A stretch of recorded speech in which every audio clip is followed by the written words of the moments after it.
Martin Thibault, financial analyst at Société québécoise des infrastructures. Véronique Paris, Supply Chain Vice President for Denver, Canada.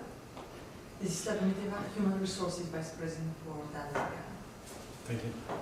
Can we test the clicker before we start? So which one? Philippe, Martin, Véronique, Bratislava, Dan's management, we're glad to be here today. Today, we're here to create something that the top management of all enterprises across the world wants.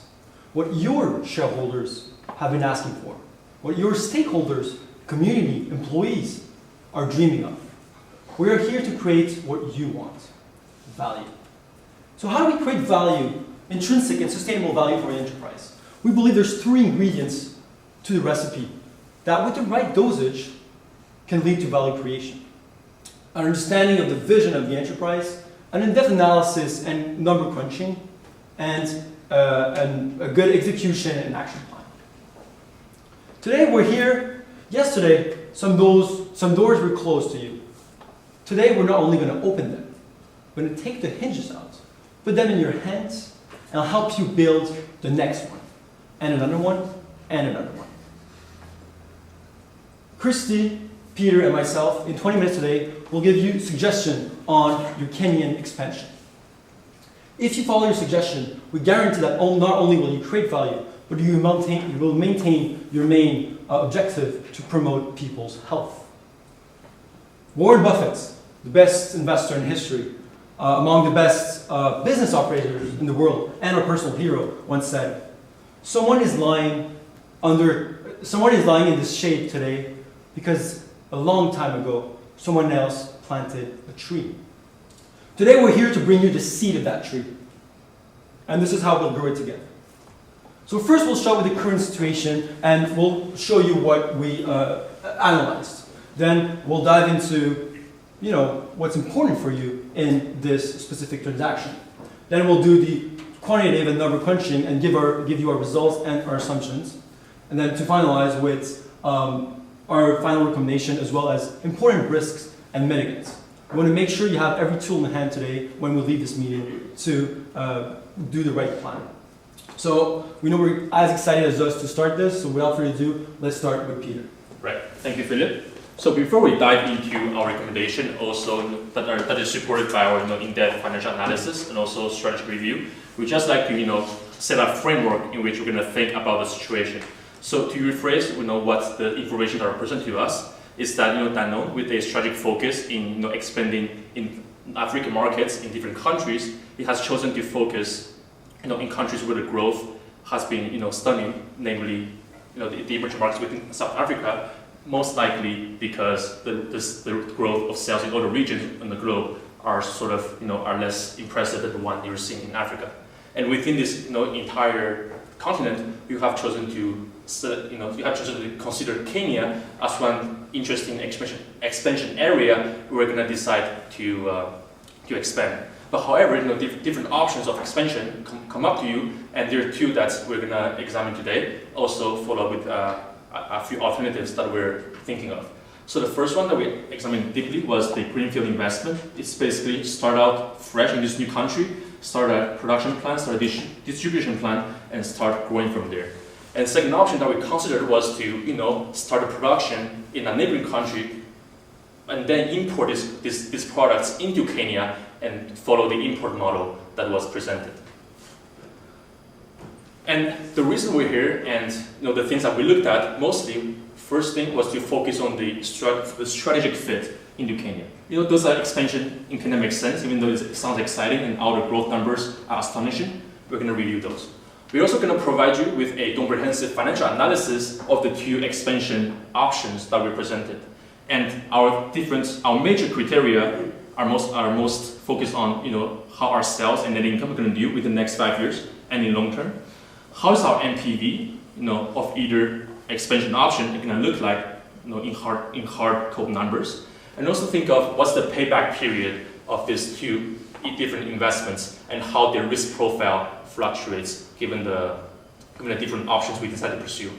And towards the end, we're going to discuss different risk and mitigants on option that we decide to pursue, and also discuss potential alternative to the ones that we previously discussed. So to narrow it down, we suggest you to take the option A, namely making a greenfield investment and establish a subsidiary in Kenya. And by pursuing this, by the end of this presentation, you're going to be convinced that you're going to be able to achieve a net present value of around $480 million with a payback period of roughly 4 years. And the opportunity not only exists in numbers, it also because this number makes sense because you're tapping into a untapped high growth market, and which is also well aligned with the strategic focusing on geographic expansion, and also it's aligned with the visionary, the funding vision of improving people's health. So now let's take a look on the company. So this is just a brief overview of Danone. So we have 4 business segments. Milk products is our largest your largest segment, followed by infant nutrition, water, and medical nutrition. As for geographic segments, currently Danone is mainly focused on Europe with 40% of 2014 revenues from Europe. And then the second largest is the ALMA region, which is Asia Pacific, Latin America, the Middle East, and Africa, which represents 38% of revenues. And then lastly, the North American segment is around 22% of revenues. And if we look at financials, recent performance, although has been good, sales growth has been decelerating, as well as net income has been lowering due to some margin compression, and this has led to a decrease in EPS. So overall, EPS has been declining in the past 3 years, and we believe that this expansion into Kenya will help counteract the slowing growth that we are seeing. So this is just an overview of the geographic expansion. So as for growth rates, the geographic segments that are growing the fastest is the ALMA region, which is why we're interested in it. It's growing at around 7% as of the 2015 first quarter. As for Europe, it's only growing at 2%, and North America is only growing at around 5%. So again, we're seeing the ALMA region as a more favorable place of entry. And if we look at Danone Africa, you guys have grown your presence there extremely fast in the past 6 years. So since 2008, you guys have increased your growth of sales there by 6 times. And you've increased your presence from 4 countries into 40 countries. So this is a good base for us to work off of if we're looking at expanding into Kenya. So we're interested in Kenya particularly because it has a large population size of 44 million residents. It has a median age of 19 years old, which is relatively young, and high infant mortality. And I think high infant mortality is interesting because it gives you guys a good base to sell your infant nutrition products off of. And overall, we expect to see around 5% increase in consumption growth for Danone products going forward in this region. So now I'll move on to the project analysis and dig deeper into the Kenyan expansion plan. So this is the key decision criteria, and we really wanted to focus on what matters to you. So as the case said, Danone is really interested in their geographic presence all over the world, and if you expand, this obviously will increase your geographic presence in the ALMA region. And this will also help boost the second criteria of sales growth, given that it is growing at a faster rate. It also has a high earnings potential. However, all these 3 good factors comes with additional risk of expansion, as well as higher capital expenditure, which we'll go into in more detail in our MPV analysis. Of course, if you don't choose not to expand, you give up this higher geographic presence in the ALMA region, as well as potential sales growth and higher earnings potential. Now, if we look at the 2 different options, so option A, to refresh your memory, is the greenfield investment, and option B was to import products and distribute through a distributor in Kenya. If we look at option A, it has a higher revenue because we expect to gain larger market share through option A at around a terminal rate of 35% of the total market versus only 25% for option B. So we believe that this will generate higher revenues as well as higher net income through the different costs that we calculated, which Phil will go into more detail later. Overall, the NPV of option A was calculated to be 481 million versus only 239 million for option B. And although option A does come with a higher payback period of around 4 years versus 2 years for option B. So overall, there's a higher NPV for option A, and we recommend it over option B. However, option A does come with additional risk because it requires more capital investment because you are investing in building there as well as production there, as opposed to just distributing through a distributor. So it's a larger financial commitment for Danone. However, given the calculated NPV, we believe that this is a more preferable option to option B. And because we are long-term investors, we think that the higher payback period required for option A is not to detract from the attractiveness of the NPV. So now I'll pass it on to Phil for our evaluation. Thank you, Christy. So we'll dive into valuation. So in the end, what matters for you is numbers. So here we have a summary of option A and option B. On the top graph, you can see the net present value of option A and option B. The range corresponds to a sensitive analysis we did of the weighted average cost of capital of 13% to 17%. It is clear that here from the present value of option A and option B, option A has higher value. We'll dive into details on the next few slides. Same for revenue, we see a higher overall revenue and the growth seems to accelerate. And then payback period, as Christy mentioned, is longer for option A, but we'll explain you why we think this is not something, we prefer the net present value of the option A. So first, we need to look at Kenya, the country, so we did top-down market share projections. So all the numbers are here, they're color-coded in blue for the inputs that were given in the case. So you can see the population growth. I bring your attention to 2014, so in the case they give the population as 2015, beginning of the year, and all of our numbers are as fiscal year ended. So we started 2015 with the 10% growth included, so you can see the 48.40 is the first population included in our model. Per capita growth, it goes top down into total market size, and this is summarized with the graph here at the bottom. So what does this mean for Danone? So this is the NPV valuation of option A. There's a lot of numbers. We put you everything we did because we want you to be able to sit after this meeting and understand every single numbers we used. But still, let's go through it together. So first, I'll bring your attention on the right side. You see the model assumptions. I think that's the fundamental we need to understand first. So the operating assumptions, so blue color color-coded for the inputs. We use mid-year discounting. We are as of beginning of 2015 as given in the case. The investment year is 2015 and the cash flows start to come in 2016. Exactly, so the investment assumption, so in 2015 we said was the main capital expenditure to happen. How do we find out how much capex, how much lines you guys need to produce? We use the end of the period, so 2020, of the 5-year period, number of grams that Danone is going to produce, and then backed out the numbers of required lines. So if we go slowly just through the lines, you see the market size. In the first case, the market share goes from 10% to 35%.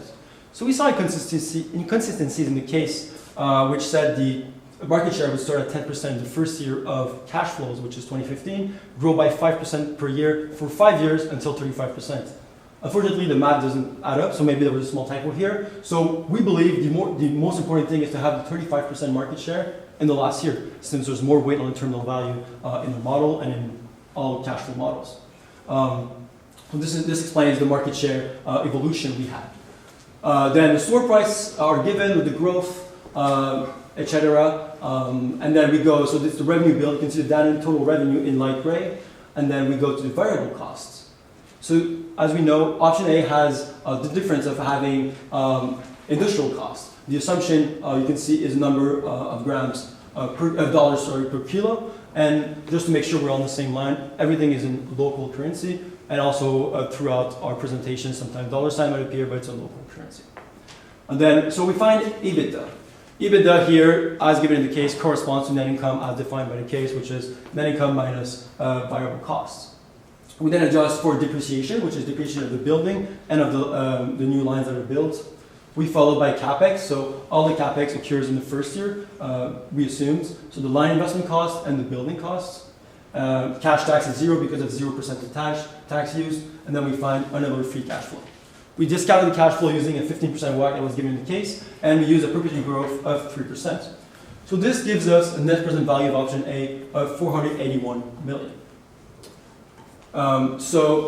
But we wanted to sensitize this because a lot of the value comes, you can see, from the last year, which is growth to perpetuity. So on the top right, you can see a sensitivity analysis of using a WACC of 17% versus 13%, and we see a large difference between the two.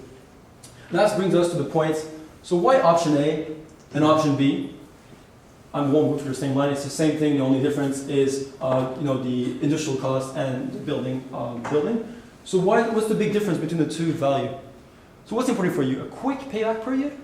I don't think so. We don't think so. Because Danone is a large operation, that large company that doesn't require cash flows on a year per year basis. You're not a small operation that needs the cash flow to sustain its activities. So we think if you have a long-term vision, the long-term value of the projects relies in option A, and this is why we make this recommendation. Again, the NPV value is higher, revenues, net income are also higher, despite a longer payback period. Right. So as Phil discussed, as if you decide to pursue option A, the financial upside, is very rewarding. But at the same time, we still need to look at, what are the potential risks that can change the outcome of the future. So we see three major risks that we, feel the need to outline. First one is the supply chain risk. As in this, as in the business that Donut conducts, having a very, hygienic, contamination-free supply chain is very important to ensure the quality of the product and also the success of the company. And that's a real risk if we decide to, have a greenfield investments within the country. And what the mitigants to this added layer of supply chain risk to increase the operational compliance and also control over the entire logistical procedure to ensure that all the products are going to be of the optimal quality and offering this new Kenyan market. And geopolitical risk, is really inherent in when you decide to expand in a new local market where that's really unfamiliar to you. But because Danone has already established its footprint in the African continent with presence in over 40 countries, we believe that it does have certain degree of familiarity with the African market. It does have to learn with the specifics of the Kenyan market, but given that it's a relatively developed African country, we believe that success of Danone can be ensured in this country. And as again, foreign exchange risk is inherent when you decide to go in another country, as the things, the revenue you earn and the profit you get is different than the one you report on your financial statements. So to mitigate this risk, we decide to to enter into forward currency contracts as a major and mature consumer products company would do in the industry. So now I'll finish off with some additional considerations. So from the investment side, so if we're looking at going through with option A, we should consider financing options. So Danone may have a lot of cash that's sitting around that may be used to expand, or otherwise you guys may have to take on additional debt. As well, if we do go through with the investment, we should consider the assumptions that we put in. So for instance, Phil did mention that WACC does affect the expected NPV greatly. So especially if we're considering expanding into a country like Africa that's still developing, the WACC may be even higher if we add a country risk premium. As for other alternatives, for instance, we can look into a joint venture instead of going through with option A or option B. So for instance, we may partner with another investor who may be more familiar with the area, and this will reduce Danone's financial commitment while giving Danone a large amount of oversight and control of the subsidiary. And another alternative would be licensing. So for instance, Danone can sign an agreement with another party for them to use the Danone brand and sell Danone products, and Danone can receive fees in exchange for that. So this would be a very low risk and low financial commitment option. However, it does have limited return potential. So overall, we do think that option A is very favorable. But if we do go through with expansion into Kenya, it's an attractive opportunity, and there are other things to consider as well. So to wrap it up in within 10 seconds, we recommend you to go ahead and take option A, which is make a greenfield investments in Kenya, and you can expect an NPV of 480 million, for this project with a payback period over 4 years, and this really aligns well with your vision of improving people's health and the strategic focus of geographic expansion. So thank you very much for your attention. We'll now open the floor to your questions.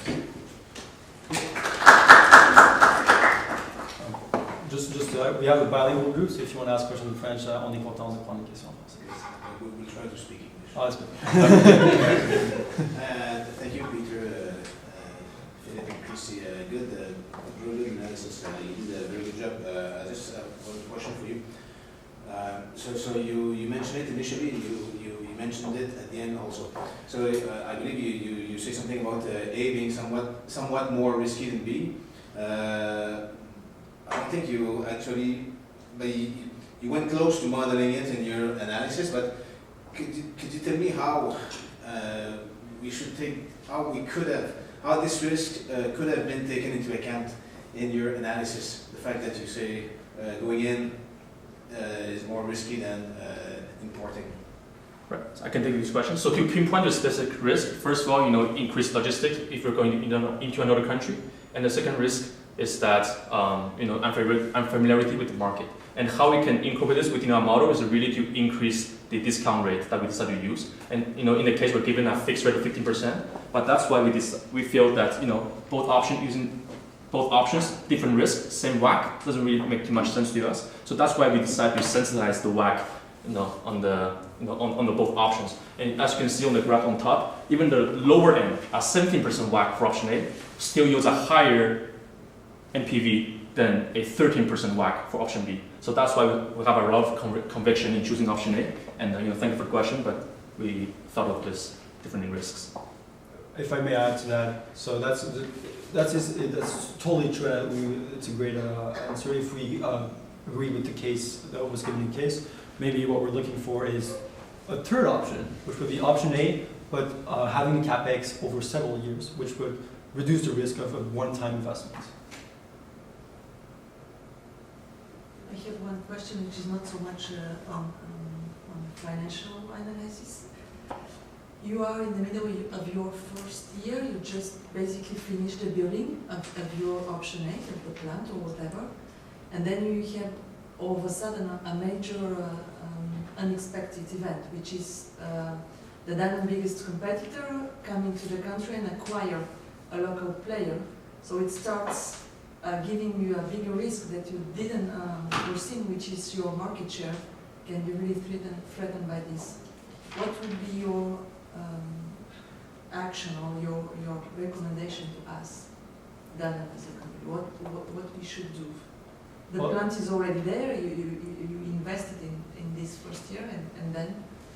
So I think the main thing to have is to be rational. So once this event happens, it's easy to say, oh, we did the construction, it's done, let's go with it, whatever happens. I think it's good to sit back and do the analysis again.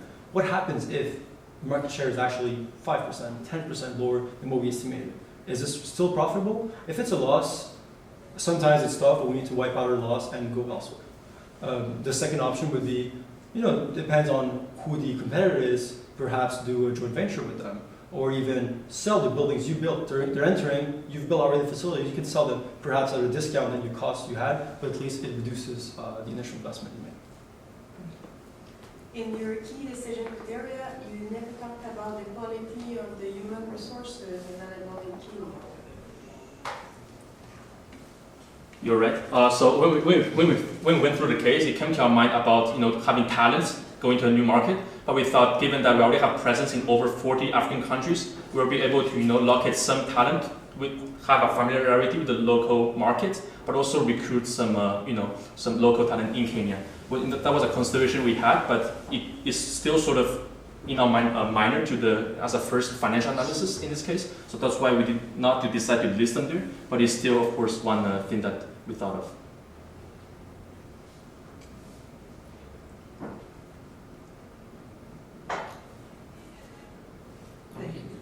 Yeah, thank you. Thank